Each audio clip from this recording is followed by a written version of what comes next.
So the title of this video is a bit misleading since I was actually in Mexico for 48 hours, but all this is pretty doable in 24. I was coming off a 20-hour flight from Dubai, and so I wasn't as effective with my schedule as I could be. So after landing at Benito Juarez International Airport, I got a taxi to my hotel, Gran Hotel Ciudad de Mexico, which you might recognise from the start of the James Bond movie Spectre. I think as far as Mexico pricing goes, it's fairly expensive, but comparatively speaking, in international terms, I think it's fairly reasonably priced. The building itself I thought was very impressive looking and had a great breakfast, but I think the location, right on the Zócalo, which is the main square of Mexico City, was the best thing about it.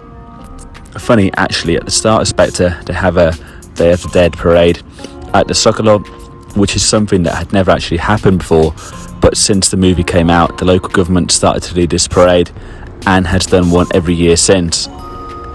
From the actual hotel, you can do a pretty comfortable walking tour of the city, with pretty much all the big landmarks being walking distance from each other.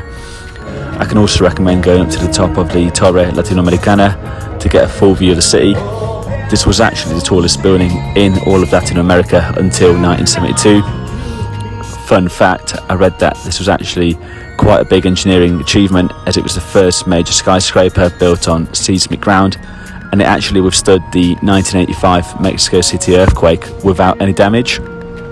I will say that when you're at the top of the 10 by 10 metre open terrace, you don't feel that confident on your chances against an 8.1 magnitude earthquake, but the proof is in the pudding, as I say. After the Torre Latinoamericana, I got a quick shower and got ready for dinner at Bellini at the top of the World Trade Center in Mexico.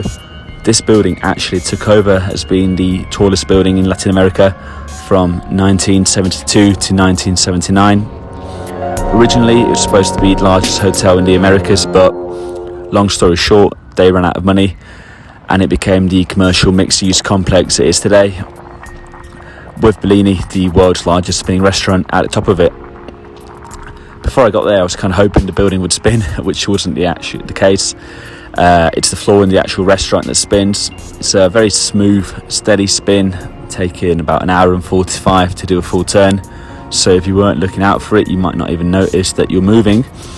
But yeah, really nice seafood, amazing views. I would say going during the day for lunch versus at night for dinner would probably be best for the views as well.